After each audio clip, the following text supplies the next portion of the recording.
আমাৰ অহাকালিৰ পৰা দুদিনীয়াকৈ এই বাজেট অধিৱেশনত আমাৰ বিভিন্ন বিষয়ৰ ওপৰত আলোচনা হ'ব, বিভিন্ন বিষয় উত্থাপন হ'ব।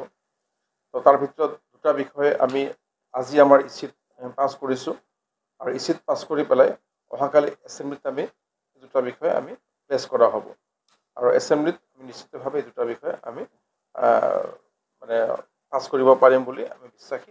এছেম্বলিত দুটা বিষয় আমাৰ মেজৰিটিত, এবছলুট মেজৰিটিত আমি পাছ কৰোঁ।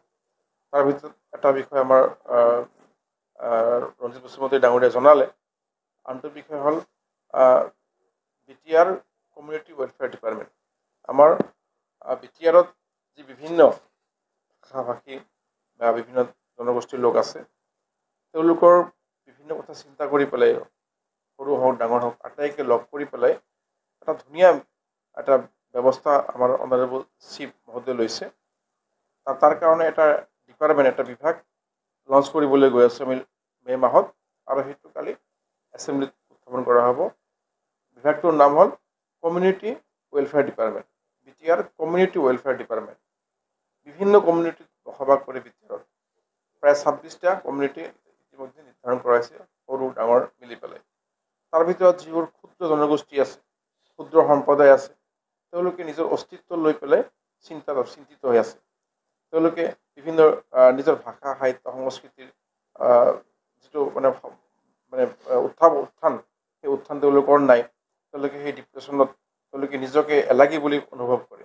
সেইকাৰণে প্ৰতিটো জাতি জনগোষ্ঠীৰ নিজৰ সাহিত্য, নিজৰ কৃষ্টি, নিজৰ সংস্কৃতি, নিজৰ আইডেণ্টিটি যাতে জীয়াই ৰাখিব পাৰোঁ আমি BTRত, এই চিন্তা কৰি আমাৰ সন্মানীয় চিফ ডাঙৰীয়া প্ৰমোদ বৰা ডাঙৰীয়াই এটা নতুন ডিপাৰ্টমেণ্ট, নতুন এটা বিভাগ ইণ্ট্ৰডিউচ অৰ্থাৎ লঞ্চ কৰিবলৈ সিদ্ধান্ত লৈছে।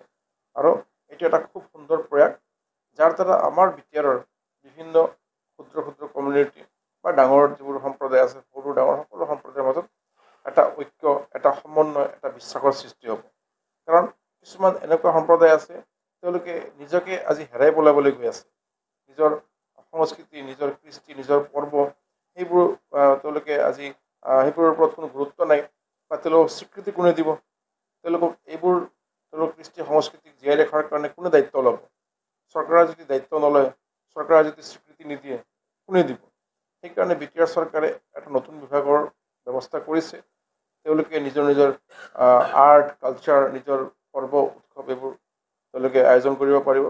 তাৰ কাৰণে বছৰি তেওঁলোকক BTR চৰকাৰে পুঁজি নিৰ্ধাৰণ কৰি দিব, ফাণ্ড প্ৰভাইড কৰা হ'ব প্ৰতিটো জাতি জনগোষ্ঠীৰ বাবে।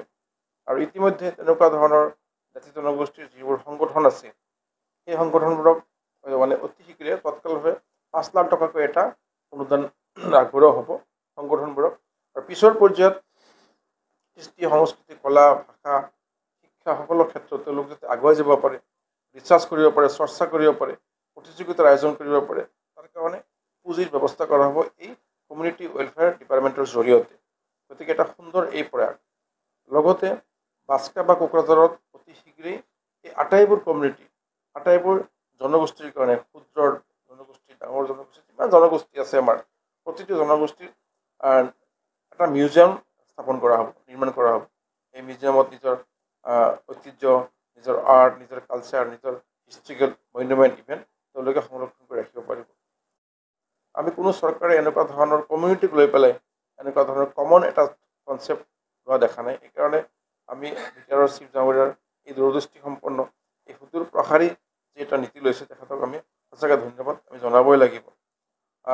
লগতে আমাৰ সমাজত যাতে শান্তি সম্প্ৰীতি জীয়াই থাকে, এটা কমিউনিটি আনটো কমিউনিটি যাতে বিশ্বাসত ল'ব পাৰে, এটা কমিউনিটি আনটো কমিউনিটিৰ কাৰ্যসূচীত যাব পাৰে, এটা কমিউনিটি আনটো কমিউনিটিৰ মাজত যি ভাতৃত্ববোধ, তাৰ জীয়াই ৰখাৰ কাৰণেও এই বিভাগৰ দ্বাৰাই ব্যৱস্থা লোৱা হ'ব।